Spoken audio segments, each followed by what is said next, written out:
पकिया, ए पकिया उठ। क्या रोज रोज उठाना पड़ता है तेरे को? चल ठेला खोल, जल्दी कर।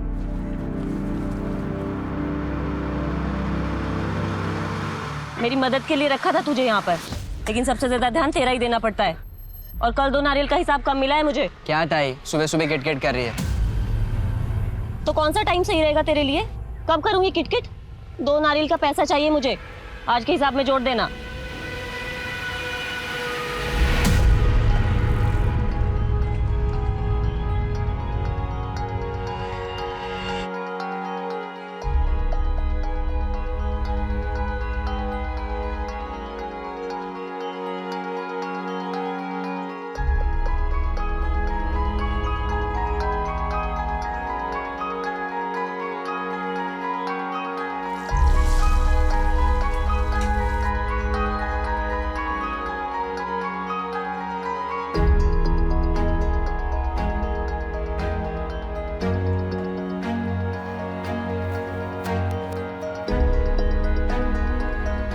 संदीप बेटा उठ, उठ ना, 8 बजने वाले हैं, स्कूल जाना है ना।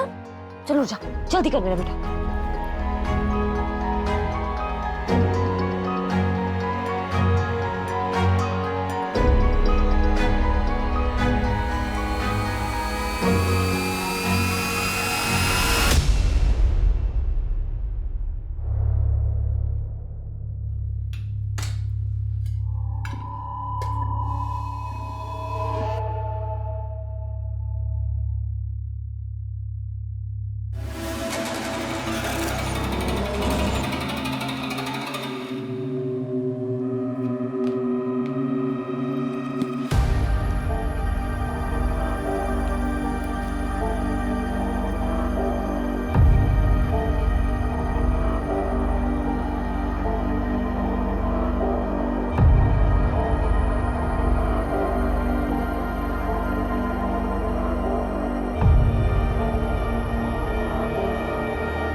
नहीं, ये ऐसे नहीं, ये ऐसे होगा। कोशिश कर रही हूँ सर।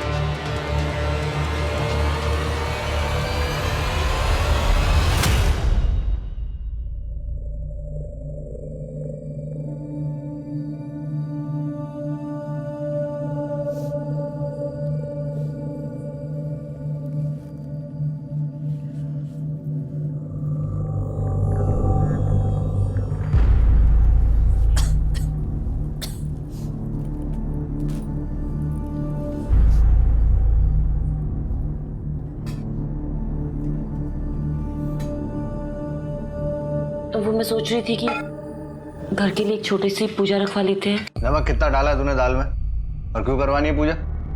घर की शांति और भलाई के लिए। जितनी अपनी अकल और हैसियत है ना, उतना ही करने का। तो कहाँ से आएंगे पैसे? मैं मैनेज कर रही हूँ ना। और क्यों नहीं आ सकते इतने पैसे? मैं 10वीं पास हूँ। अगर तुमसे शादी नहीं की होती तो और पढ़ती, कोई अच्छी नौकरी करती। अगर मुझे कंप्यूटर सीखने के बाद कोई अच्छी नौकरी मिल जाएगी, संदीप के भविष्य के लिए भी अच्छा होगा ना। तो फिर क्यों मना कर रहे हो तुम? खुद तो क्लास का नाटक छोड़ और पूजा का भी। अपना चल रहा है, सब कुछ ठीक है ना? बस इतना ही बहुत है। लेकिन मैंने पुजारी जी को बोल दिया है। अरे तो पुजारी को मैं समझा दूंगा।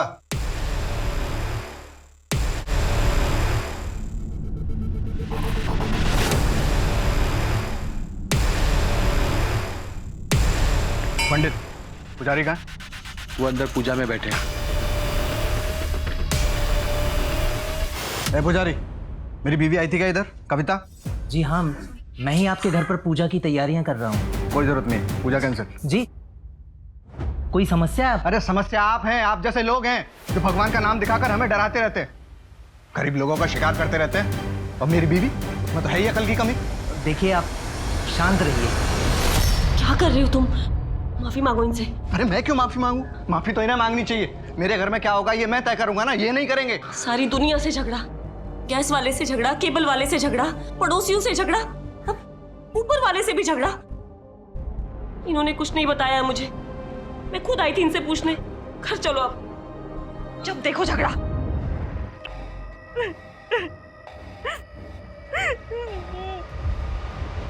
सॉरी।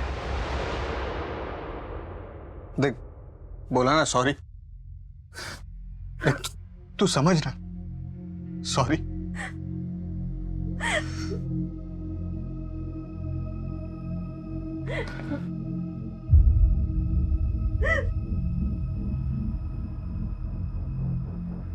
ले पानी पी।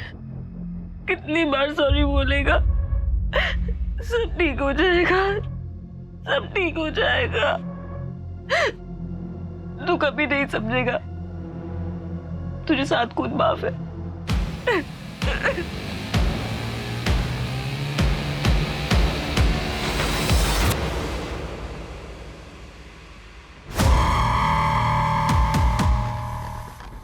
अबे जल्दी कर, जल्दी, मरनी नहीं चाहिए।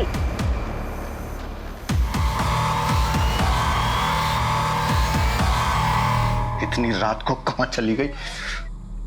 आने दे उसको, तब बताता हूं। तू मुझे क्या घूर रहा है? चल काम कर।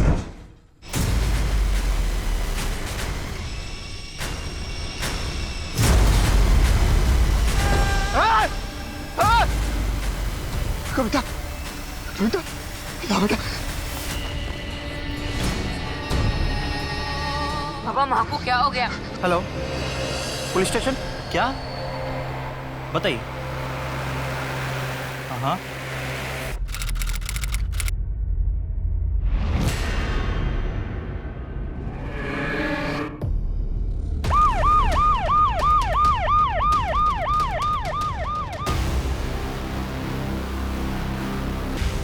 आप यहाँ से कर रहे हैं? आप क्या कर रहे हैं यहाँ पे? 5 घंटा हो गया सर, 5 घंटे तक पुलिस नहीं आई थी। मेरी बीवी ने मेरे सामने दम तोड़ा। यहाँ फेंक के गए थे गुंडे उसे। और पता है क्या, वो चेहरे ढके हुए नहीं थे, इसका मतलब समझते हैं आप? पुलिस का डर नहीं है उनको। छोटे लोग हैं हम, छोटे लोग। मैं 1 दिन के लिए छुट्टी पे था, इंचार्ज तुम थे त्यागी, फिर केस पर रिस्पॉन्ड करने में इतनी देरी क्यों? सॉरी सर, वो लॉकअप के अंदर हिस्टे लोग दंगा कर रहे थे, उनको संभालने के चक्कर में मैं सर को टाइम से रिपोर्ट नहीं कर पाया। वो लॉकअप में ही थे ना, भागे तो नहीं थे ना? आइंदा जरा समझिए कि प्रायोरिटी क्या है और क्या नहीं। चलिए बताइए, केस की डिटेल्स बताइए। अब तक क्या क्या पता चला है और अब तक आपने क्या क्या एक्शंस लिए?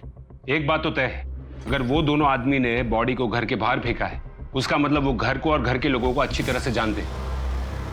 बेटे और हस्बैंड ने क्या बयान दिए? सर, हस्बैंड ने बयान देने से मना कर दिया और बेटे का कहना है कि वो उन दोनों को नहीं पहचानता। सर, उसने बताया कि टेम्पो का रंग सफ़ेद था, दोनों आदमी सांवले और मीडियम हाइट के थे। टेम्पो का नंबर उसे याद नहीं है सर। मैंने ट्रांसपोर्ट डिपार्टमेंट से इन्फॉर्मेशन मांगी है सर, नाकाबंदी भी करवा दिया मैंने। सर, बॉडी को पोस्टमार्टम के लिए पहुंचा दिया गया है। मोबाइल रिकॉर्ड्स और जीपीएस लोकेशन रिपोर्ट्स कल तक आ जाएंगे। इस केस पर जल्द से जल्द रिजल्ट्स चाहिए। जी सर। और एक बात सर, हस्बैंड ने कुछ जाति भेद का आरोप लगाया था। छोटे लोग हैं हम, छोटे लोग। पूछताछ में पता चला कि काफी सिरफिरा किस्म का आदमी है, पत्नी को मारता था, सबसे झगड़ा मोल लेता था, और कुछ दिन पहले तो एक मंदिर के पुजारी का खुलेआम अपमान भी किया था उसने। सर कहीं ऐसा तो नहीं कि पति के व्यवहार की वजह से उसे सबक सिखाने के लिए अपराध किया गया हो? लेकिन इस केस में एक और सवाल है कि कविता के साथ इतनी बेरहमी क्यों?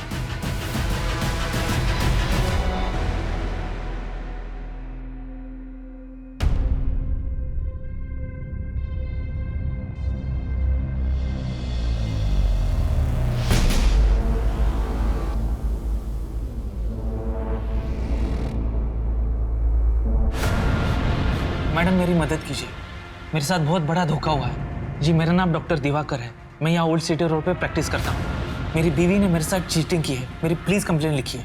चीटिंग? क्या मतलब? जी मेरी बीवी डॉक्टर कामिनी मेरे 25 लाख और जेवरात लेके गायब हो गई है। सर पोस्टमार्टम में कंफर्म हुआ है, लिखा है कि 4 से 5 लोग। और एक बात है सर, उसके बाद लोहे के हथियार से इंटरनल पार्ट को डैमेज किया गया है। मौत का कारण इंटरनल ब्लीडिंग है सर। और सर टेम्पो की अभी तक कोई रिपोर्ट नहीं मिली है। सर कविता के फोन रिकॉर्ड्स और जीपीएस लोकेशन रिपोर्ट आ गई है। ये लगभग उसके रोजमर्रा के रूटीन से मैच तो कर रहा है। बस ये एक 14 तारीख का दिन है, उस दिन पैटर्न थोड़ा अलग है। ये देखो 2 बजे के करीब काम से निकलने के बाद और क्लास से पहले वो यहाँ शिवाड़े नगर गई। आलोक पता करो कि वो वहाँ क्यों गई थी और किससे मिलने गई। Okay sir. और सर ये देखिए 14 तारीख को रात को 9:30 बजे कविता वापस पापड़ फैक्ट्री गई थी। लेकिन वो तो वहाँ शाम 5 बजे तक ही काम करती है ना? हाँ सर, यही इन्फॉर्मेशन मिली अभी तक। फिर उस दिन अचानक ऐसा क्या हुआ कि उसको वापस जाना पड़ा?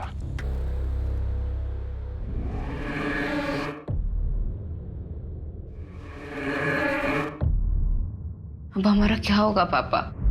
हमारा सब कुछ तो खाना बना जाके। मुझे नहीं आता पापा। नहीं आता तो सीख ले, क्योंकि इसके अलावा कोई उपाय है नहीं। और हाँ वो पकिया को बोल पैसे देके जाए। जैसा लगता है तेरा स्कूल भी छुड़वाना पड़ेगा।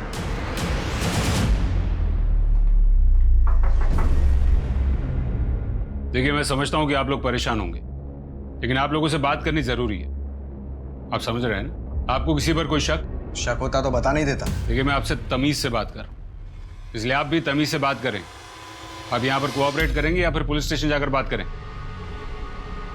आपकी बीवी के जीपीएस रिकॉर्ड के मुताबिक उस दिन रात को वो घर आई और फिर से रात को घर से निकली और काम पर गई। काम पर? नहीं सर, कविता तो घर पे ही थी। वो तो संदीप फोन लेके गया था रात को 9 बजे। मतलब ये कि हमारे पास एक ही फोन है और वो फोन रात को 9 बजे संदीप लेके गया था बाहर। बोल रहा था दोस्तों से बात करनी। संदीप कब तक आएगा बेटा? माँ मैं आ जाऊंगा ना, अब बच्चा नहीं रहा मैं। ये क्या हो गया तुझे? ए संदीप! उसके बाद मैं 10:30 बजे तक सो गया और तब तक तो कविता घर पे ही थी। फिर संदीप ने मुझे 12:30 बजे जगाया। पापा पापा मम्मी घर पर नहीं है। कहाँ चली गई? हमने थोड़ा वेट किया, उसके बाद मैं उसको ढूंढने बाहर निकल गया, लेकिन फिर वो मिली नहीं। मैं वापस लौट आया। उसके बाद तो आपको सब पता ही। और फिर 2:30 बजे के करीब बॉडी घर के बाहर फेंकी गई। अब सवाल ये है कि संदीप उस रात तुम अपने माँ के काम करने की जगह पर क्या कर रहे थे, और वो भी तब जब वो घर पर ही थी? सच बोलना बेटा।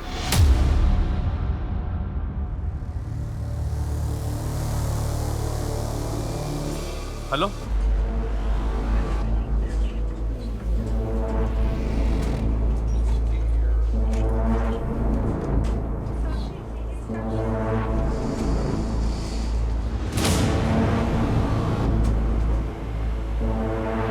मुझे यहाँ क्यों लाया गया है और मैं यहाँ कैसे? कामिनी ये नाटक करना बंद करो। ये आदमी कौन है और इतना चिल्ला क्यों रहा है? आप इन्हें नहीं जानते?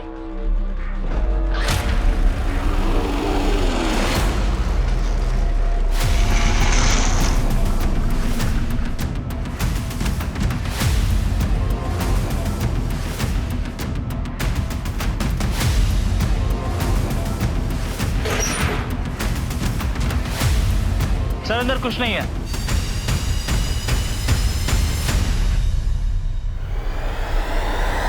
कोई क्यों नहीं रहा?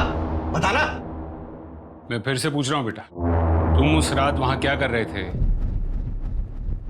देखो टैलेंट तो इंडिया में भरा पड़ा है, लेकिन अगर इस इंडस्ट्री में आगे बढ़ना है तो बंदे को सिर्फ टैलेंटेड नहीं, स्मार्ट भी होना चाहिए। तेरी माँ को लगने लगा है कि जो चाहे वो कर सकती है। कंप्यूटर करना है उसे, सब जानता हूँ। छोड़ने वाली है हम दोनों को। एक नया पति और उसके साथ एक नया बेटा, ये सब चाहिए उसको। पापा आप ये क्या कह रहे हैं? तब कुछ पता है तुझे? कैरेक्टर लेस हो गई है तेरी माँ। नहीं तो पता इतने पैसे कहाँ से आ रहे हैं? पापड़ी बेल रही है या कुछ और कर रही है?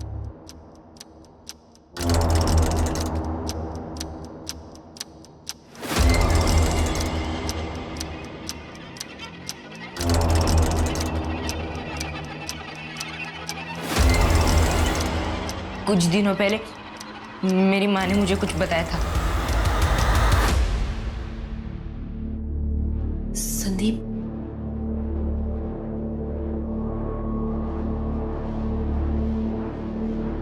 बेटा मुझे हफ्ते में 2 दिन नाइट शिफ्ट करना पड़ेगा। कंप्यूटर क्लास के पैसे भी देने हैं, तेरा भी तो ट्यूशन का फीस बढ़ गया है ना।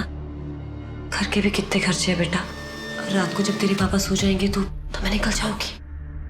तो अपने पापा से कुछ कहेगा तो नहीं? कराई शपथ। रात को वापस क्यों जाना है?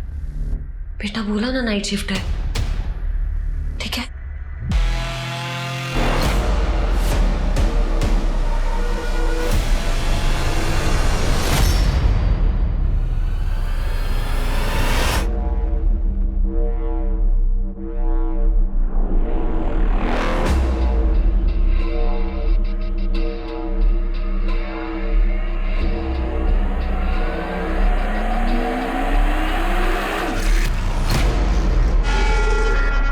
जब माँ ने मेरे साथ नाइट शिफ्ट की बात की तब मैं थोड़ा परेशान हो गया।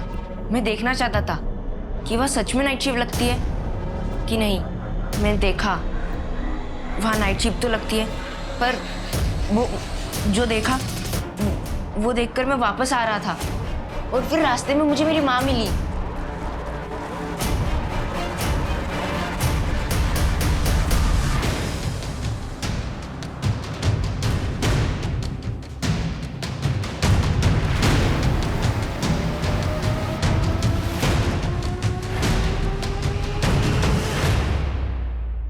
दिवाकर?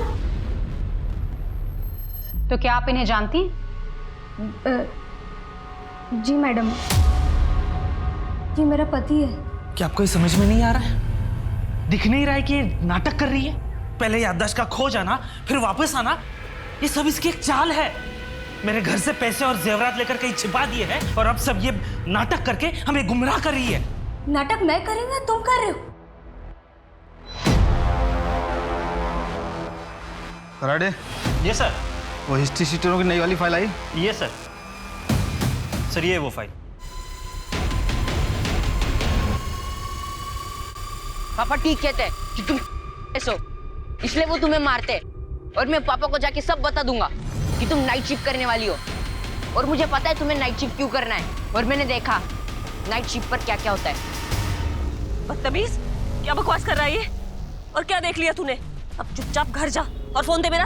तूने कहा था तुझे तेरे दोस्त से बात करनी है, अब अपनी माँ से झूठ भी बोलने लगा है। झूठ तो तुम बोल रही हो माँ। संदीप,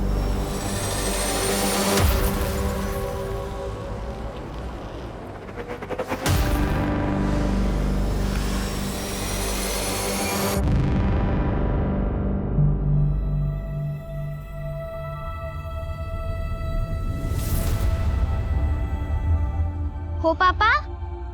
याद रखना कविता, जिंदगी में सबसे बड़ी चीज है सम्मान। उसके बिना कुछ भी नहीं है। और उससे भी बड़ी चीज है आत्मसम्मान। उसे कभी मत खो देना। किसी के सामने हाथ मत फैलाओ। हमेशा कड़ी मेहनत करो और अपनी खुददारी बनाए रखो। कर तो रही हूँ सब कुछ बाबा, लेकिन फिर भी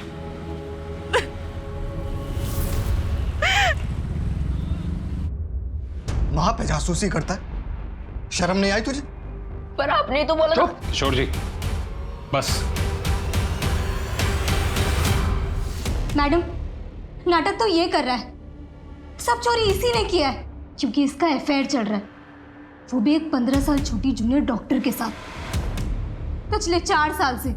इसे लगता है कि मैं कुछ नहीं जानती, पर मैं सब कुछ जानती थी। और अब मुझे रास्ते से हटाने के लिए मुझ पर झूठा आरोप लगा रहा है मैडम। इसी ने मुझे कुछ दिया होगा, जिसकी वजह से मेरा टेम्परेरी मेमोरी लॉस हो गया होगा। मैडम, ये क्या कंप्लेन करेगा? आप मेरा कंप्लेन दर्ज कीजिए के खिलाफ। देखिए, आप लोग पढ़े लिखे लोग हैं, अपने इस प्रॉब्लम का सोल्यूशन अपने घर जाके निकालिए। नहीं मैडम, मैं घर नहीं जा सकती, ये मुझे मार डालेगा। इस बार तो इसने मुझे बेहोशी की दवाई दी है, लेकिन अगली बार मेरी जान ले लेगा। मैडम प्लीज मैडम, मुझे घर मत भेजिए।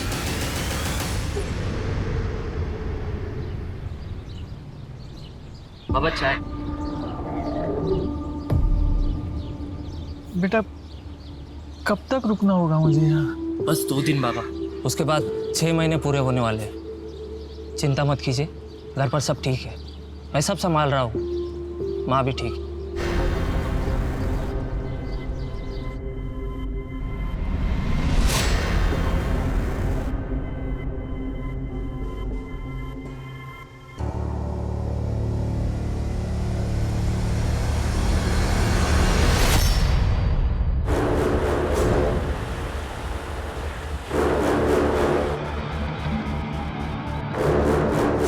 पापा पैसे मांग रहे, 4 दिन से तो तू आए नहीं पैसे देने। पैसे नहीं देने वाला मैं, पापा को बुला के बात करेगा मुझसे। तुझे क्या है बे, मुझे पैसे देना? दयानंद खुड़े, अपने आप को पापड़ किंग कहते हो ना? सर छोटा सा बिजनेस है। देवकी सालस्कर, 14 तारीख की रात को, जिस रात को कविता का हुआ था, आप दोनों को ऑफिस में देखा गया था, कॉम्प्रोमाइजिंग पोजीशन में। सर ऐसा कुछ भी नहीं है। और किसने बोला आपको? हमें लगा आप कविता के बारे में कुछ पूछना चाहते हैं, इसलिए हम यहाँ आए। और ये सब क्या है? और क्या प्रूफ है आपके पास? अपराधियों को ढूंढने के बजाय आप हमें देख रहे हैं। आपको पता नहीं सर, इस अपराध के कारण मेरा बिजनेस कितना लॉस में जा रहा है। इलाके की औरतों ने काम पर आना बंद कर दिया है और उधर ऑर्डर पे ऑर्डर ले रहा। आप दोनों वहां थे या नहीं? हाँ या ना?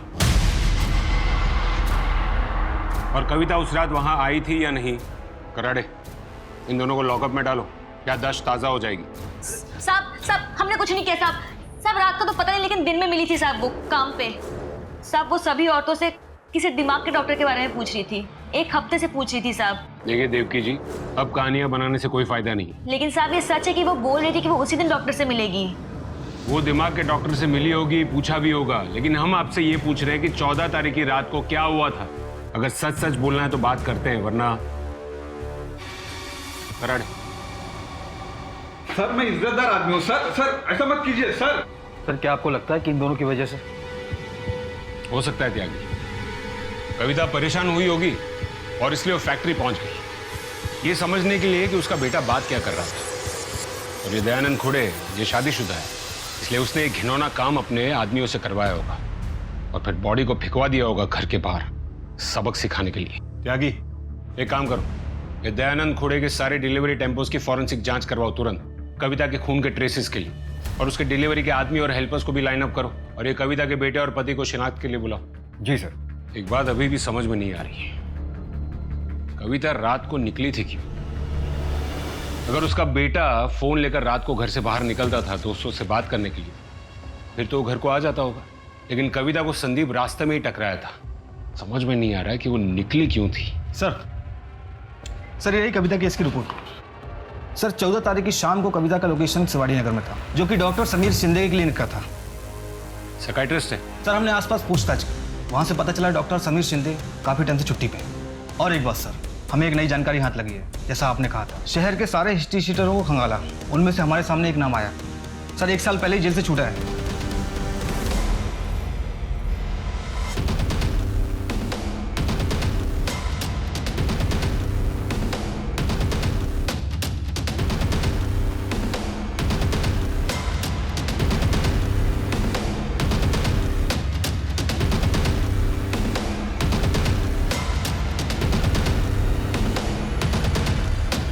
ये साहब मेरे को क्यों पकड़ के लेके आए? अब 1 साल पहले तू जेल से छूटा ना, चेन स्नैचिंग, पॉकेट मारी, लंबी लिस्ट है तेरी।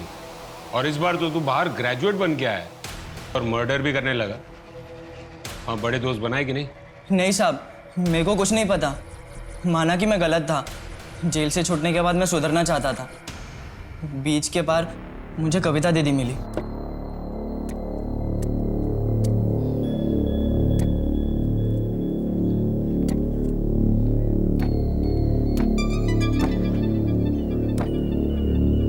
क्या देख रहा है? क्षमता नहीं है तो काय को करने का ये धंधा? तेरे से मतलब? ला इधर ला।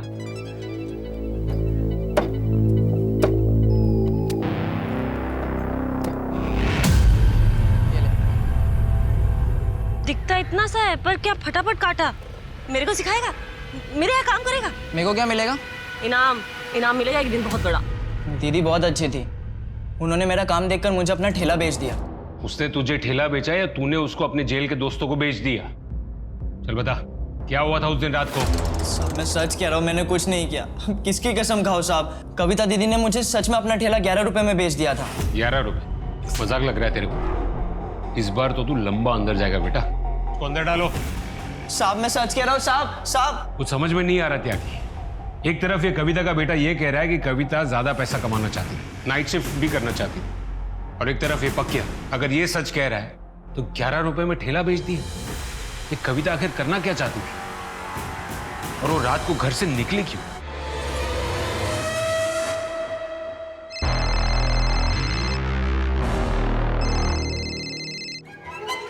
अभी मत निकलना, तुम्हारे रास्ते पर आज रात नाकाबंदी होने वाली है।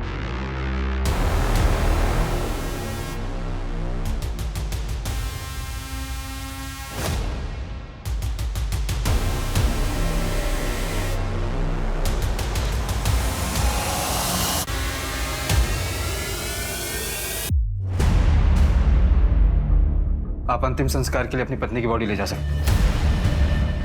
सर, पापड़ फैक्ट्री में काम करने वाले डिलीवरी मैन को कविता के पति और बेटे किसी ने नहीं पहचाना।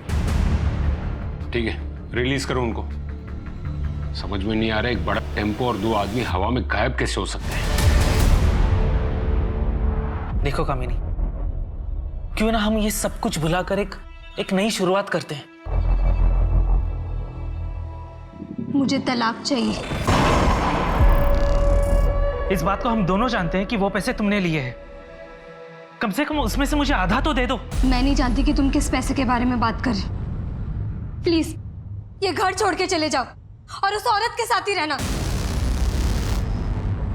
सर, वो डॉक्टर जिसे कविता मिलने गई थी, डॉक्टर समीर, उसके क्लिनिक से फोन आया था।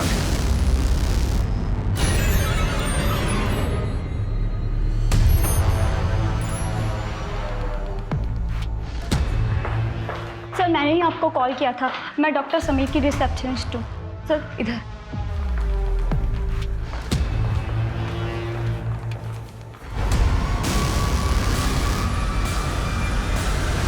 इनका कॉल आया था 14 तारीख को। इन्होंने कहा इनको अचानक से गांव जाना होगा तो इनके सारे अपॉइंटमेंट कैंसिल कर दूँ। लेकिन आज मॉर्निंग में पड़ोसी का कॉल आया कि इनके घर से बहुत ज़्यादा बदबू आ रही है। तो क्लिनिक में एक चाबी रहती है इनके घर की, तो मैं वो लेकर यहाँ पर आ गई। डॉक्टर साहब अकेले रहते थे, उनका कोई परिवार नहीं था। इस टुकड़े से तो लगता है कि ये किसी औरत की साड़ी का या दुपट्टे का होगा, और कविता की फैमिली से इसकी शिनाख्त करो। वैसे भी त्यागी, ये क्राइम सीन लग नहीं रहा है। कविता के गुनहगार तो 4-5 आदमी थे। यहाँ पर ऐसे कोई स्ट्रगल के निशान भी नहीं दिख रहे। तो एक काम करो, पड़ोसियों से पूछताछ करो, और घर के बाहर सीसीटीवी कैमरा भी है। 14 तारीख की फुटेज निकलवाओ।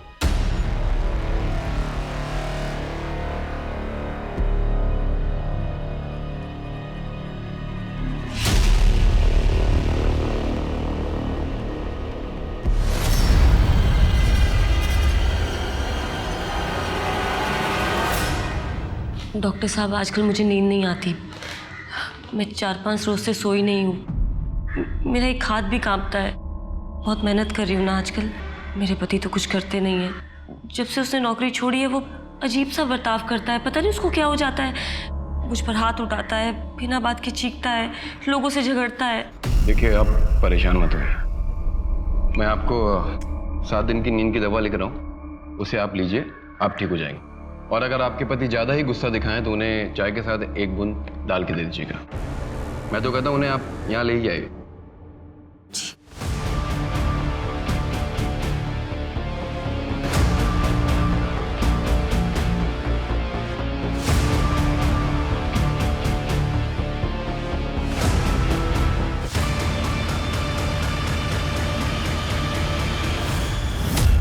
मेरे बेटे ने मुझे धोखा दिया, मेरा पैसा लेके भाग गया।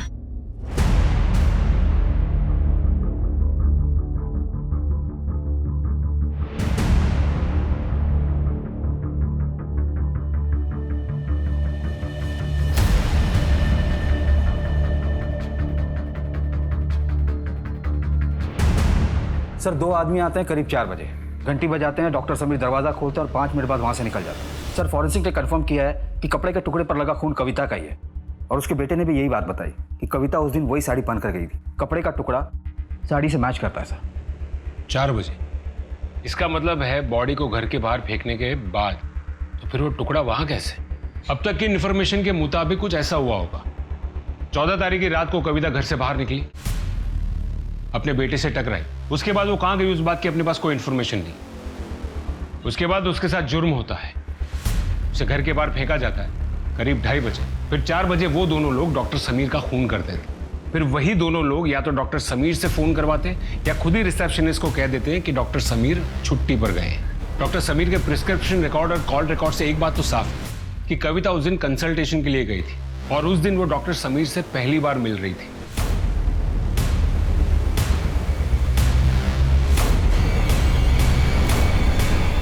फुटेज में गाड़ी का नंबर क्लियरली दिख रहा है, गाड़ी इसी शहर की है। क्या कि अगर ये दोनों अब तक नहीं पकड़े गए, इसका मतलब इन दोनों ने अब तक बॉर्डर क्रॉस नहीं की। मुझे ये दोनों जेल में चाहिए आज के आज। जी सर। हेलो, संदीप और किशोर पर कड़ी नजर रखना, नहीं तुम वहां से हिलना नहीं, ठीक है?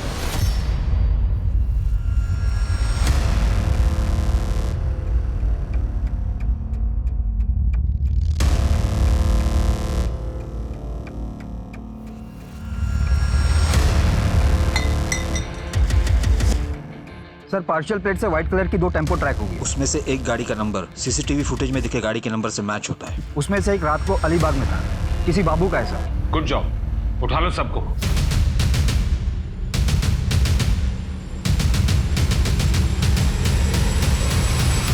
सबसे पहले तो तू ये बता कि रेप और मर्डर करके इतने दिन हमसे बच के तू गायब कैसे रहा?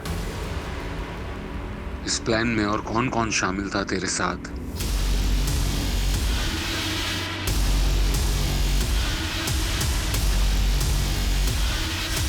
आओ आओ, आखिरकार तुम आ ही गई। मैं कब से इंतजार कर रहा हूं तुम्हारा।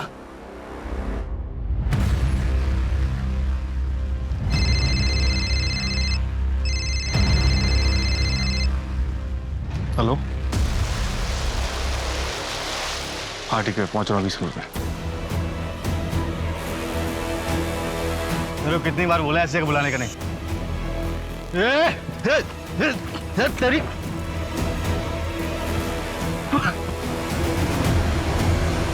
शर्म आती तुम्हें अपना ऑफिसर कहते हुए? तुम्हारे जैसे चंद लोगों की वजह से पूरा पुलिस डिपार्टमेंट बदनाम है। कौन है वो लोग जिन्हें तुम बचाने की कोशिश कर रहे हो? सर मुझे नहीं मालूम कि ये और मर्डर किसने किए। मैं तो कुछ पैसे के लिए बस इन्हें इन्फॉर्मेशन देता था, बस यही कि हमारी नाकाबंदी कहाँ लगने वाली है।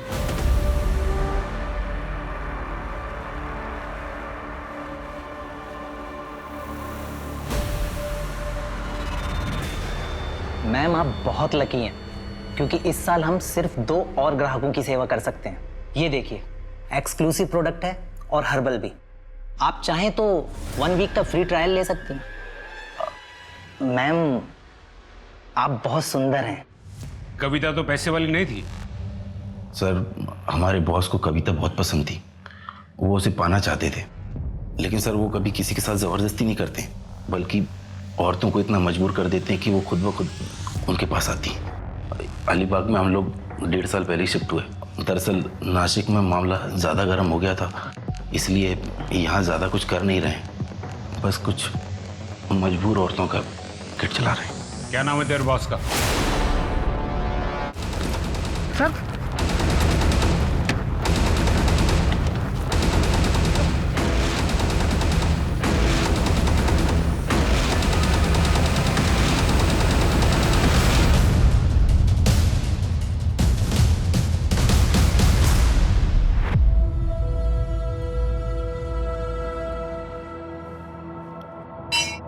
देख कविता, पुजारी जी यहाँ नए हैं, लेकिन इन्होंने मेरी बहुत मदद की है। मुझे यकीन है कि इनके पास तेरी भी समस्या का कोई ना कोई समाधान जरूर होगा। तो कितनी बार मंदिर आते, मैंने तुझे कितनी बार कहा कभी मिल तो ले। मैं आपकी समस्या समझता हूँ। आपको अपने घर पे एक विशेष पूजा करनी है और फिर उसके बाद आपके जीवन में खुशहाली ही खुशहाली आएगी। मेरी बीवी आई थी क्या इधर, कविता? जी हाँ, मैं ही आपके घर पर पूजा की तैयारियां कर रहा हूँ। कोई जरूरत नहीं, पूजा कैंसिल। कोई समस्या? अरे समस्या आप हैं, आप जैसे लोग हैं जो भगवान का नाम दिखाकर हमें डराते रहते हैं। पंडित जी, मैं अपने पति के व्यवहार के लिए आपसे फिर से माफी मांगती हूँ, लेकिन मुझे आपकी मदद की जरूरत है। ये आपके लिए परीक्षा की घड़ी है। यदि ये पूजा आपके घर पर नहीं हो सकती तो मेरे पास एक पवित्र स्थान है जहाँ ये पूजा की जा सकती है। 14 तारीख की रात, जो कि एक शुभ मुहूर्त है, तब ये पूजा की जा सकती है। जी पंडित जी, मैं आऊंगी। उस वक्त मेरे पति और मेरा बेटा सो रहे होंगे। मैं जरूर आऊंगी। और आपकी दक्षिणा? जो आपकी खुशी हो, लेकिन अधिक प्राप्ति के लिए आपको एक बलिदान देना होगा। एक ऐसी चीज जो आपके जीवन में कुछ मोल रखती हो, उसे आपको 11 रुपए के लिए बेचना होगा। जी।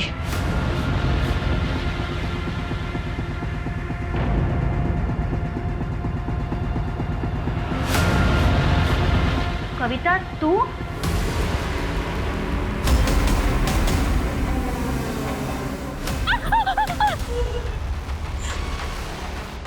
देख, अगर तू चुपचाप रहेगी तो तुझे सिर्फ मुझे खुश करना पड़ेगा, वरना मेरे सब दोस्तों को। और डॉक्टर समीर को? उसे तो मारना ही था। वो सांगली मेरे गांव से था। उसने मुझे मंदिर में पहचान लिया था।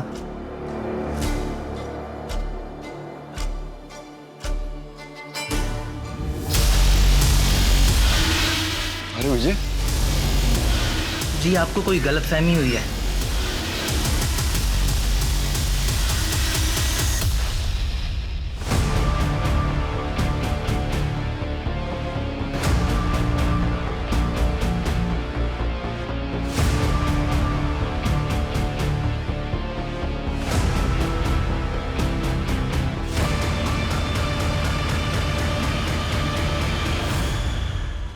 इस पेड़ के नीचे अगर पैसे डाल दो तो दुगने हो जाते हैं। बस आपको 6 महीने के लिए इस पेड़ के नीचे रहना पड़ेगा। ऐसा ही पढ़ा है मैंने।